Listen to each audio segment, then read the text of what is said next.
Bibi, ako yung nagbabalik, DJ B-Boy Bibo para sa ating BB Time. At tuloy-tuloy pa rin tayo sa ating usapin tungkol sa mga taong nakakaramdam ng insecurity sa sarili dahil feeling nila masyadong physically perfect yung jowa nila para sa kanila. Ano daw? Anyways, Bibi, ngayon ay meron tayong isang makakausap. Huwag kayong maingay kasi hindi niya alam. Nakakausapin ko siya on air. Okay, surprise to. Hindi niya alam na tatawagan ko siya. So, kausapin na natin siya. Tawagan natin siya. Ayan. Sana wag siyang magmura.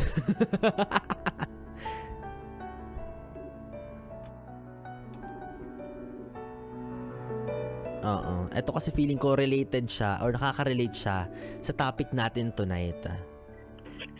Hello? Hello, Tay. Hello, Jester. Hello.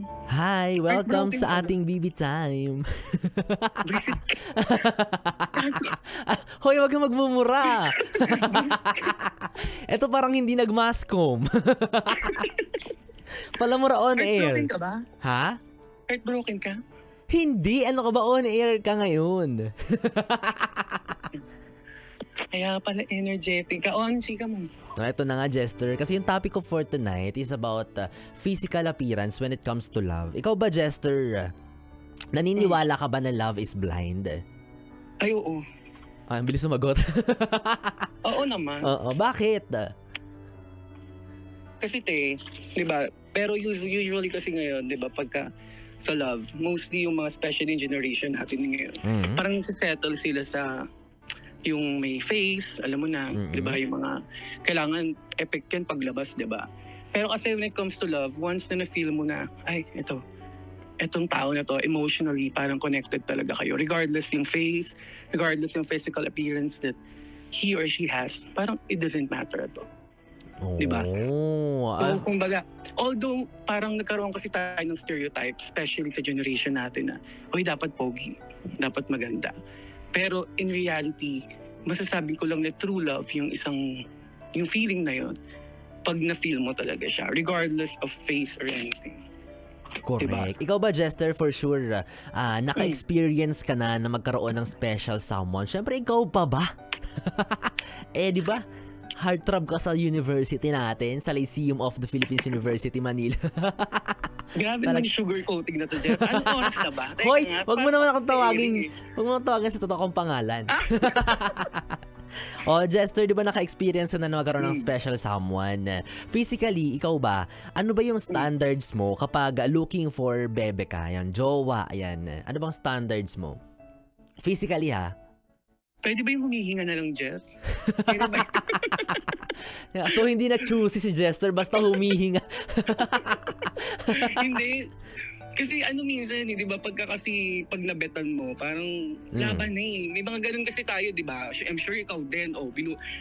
Nagkakabuhingan tayo dito talaga eh. Feeling ko ikaw din eh, di ba? Regardless sa kung anong eksena, kung physically fit, or baka naman unhealthy na yan, di ba? Ano ka ba? HR ka ba? Ang hanap mo, physically fit. So, feeling ko carry naman yun as long as So, it doesn't really matter talaga sa'yo yung physical appearance. Sino ba yung color mo na yan, Jeff? Para naman machika natin. Ikaw nga yung kausap ko ngayon. Ano ka ba naman? Ikaw, Jester, kung jojowa ka, ano bang gusto mo? Yung mas angat ka sa itsura or gusto mo yung nalalamangan ka? Grabe naman yun. Q&A pa lang gantong oras. Walang hiya. Hindi ba pwedeng both? Ano, both na hindi masyado, ganon? Or hindi, both na angat kayo. Average lang both, ganon. Magka-level. Kasi parang papasok kasing insecurities when it comes to that thing. Correct. Diba na, di ba kasi pagka sa mga physical appearance kasi, usually nagkakaroon ng insecurities. So, parang ang pangit pag gano'n. So yun nga yung topic natin for the night. Yung insecurities kapag yung partner mo is medyo nakakaangat ng itsura sa'yo. Siyempre, di ba mapapaano ka na, oh my God, ang dami nagkakagusto sa kanya, tapos sa akin wala. Ako, ang dami kong pinagseselosan sa kanya, diba? tapos sa akin wala.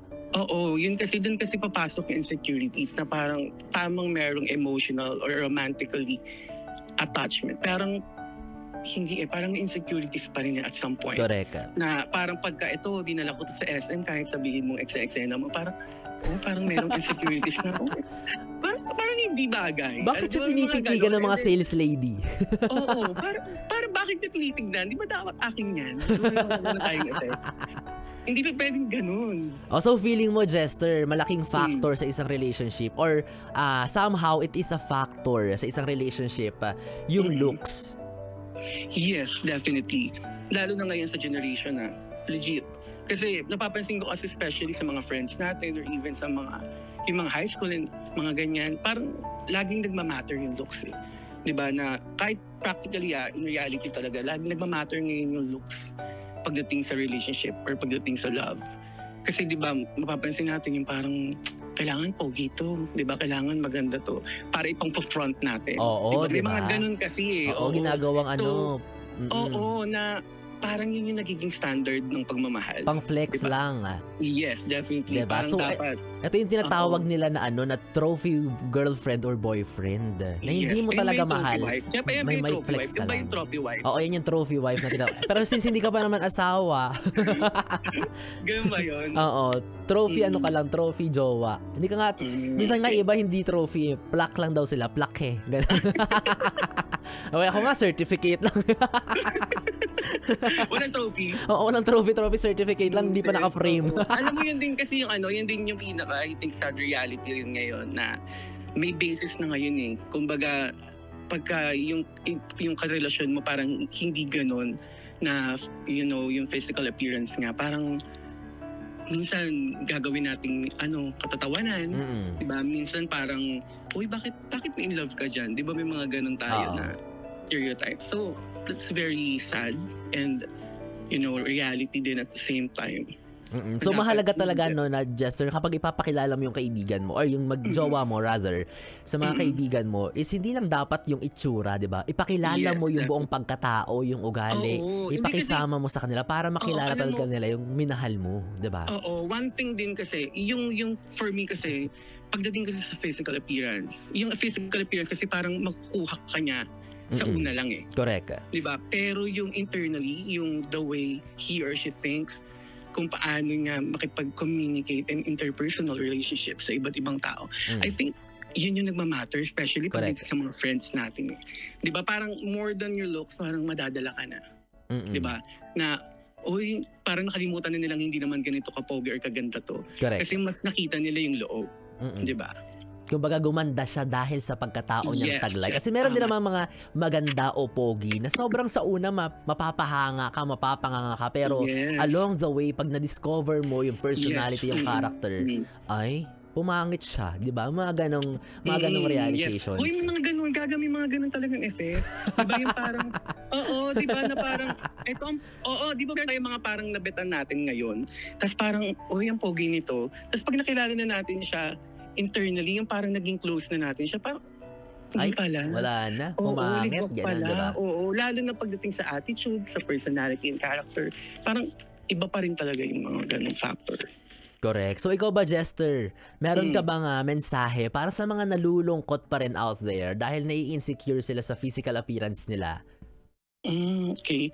I think kasi nakakalungkot syempre na yun yung nagiging standard ng lipunan ngayon. Na yun dapat eh. Pero kasi naniniwala kasi ako na dapat yung tao na mamahalin mo or dapat na magiging involved ka sa tao na yun, dapat natural eh. Dapat, alam mo yun, feelings, emotion yung nagiging connection nyo. Kasi pag yung physical appearance ng parang panandalian lang yun. So, disregard natin yung fact na dapat pogi or maganda ka. Kasi once na, pagka nakilala mo na siya, baka pagsisihan mo lang din in the first place. So more than yung looks, dapat mas titignan natin yung personality and character ng tao. Correct. Cliche man pakinggan pero bonus na lang talaga. Cliche lang talaga siya. Parang nagiging stereotype lang eh. Kaya galing yun nangyayari. Correct. So maraming salamat, Jester, sa napakaganda mong insight, sharing on the spot, impromptu. Talagang masasabi kong marami kang ambag sa ganitong usapan. Maraming salamat, Jester. Mamaya tatawagan kita ulit tapos may irereto ako sa'yo. Hindi to ganun kaitsura pero Ayan ang gusto ko. Feeling ko ito na yung bayad eh. Kung ako may TF, ayan yung irereto mo, yan yung bayad. Siya, maraming salamat, Jester. Okay, good night. Okay, good night.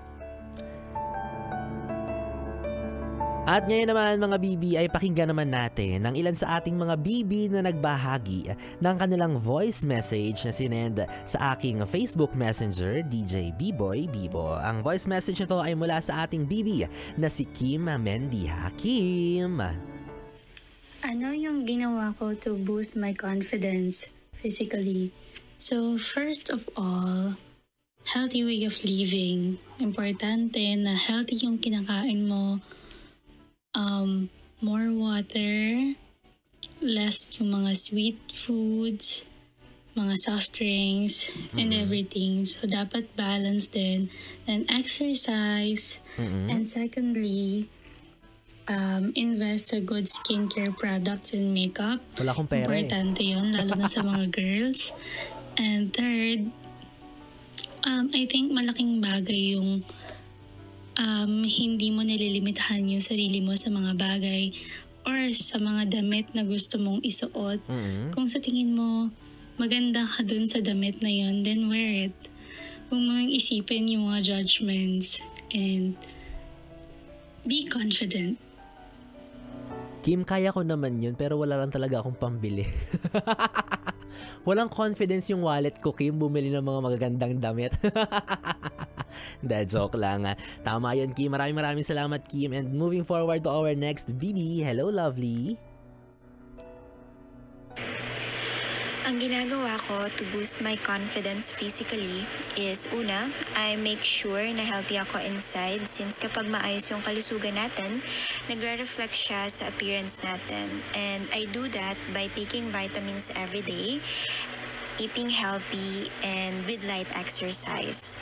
Pangalawa, I dress properly according to the events, place, and occasion. I make sure na I could move freely sa kasuotan ko every day. Inaayos ko din lagi yung hair ko to look classy and feminine. Wow. And I always make sure then na I smell nice and I always never forget to smile since it is the best thing you could wear to show your confidence. Yun, maraming salamat, lovely. Alam mo, totoo yan, no? 'Di ba? Na kailangan mo talaga ding mag-invest sa physical mong appearance.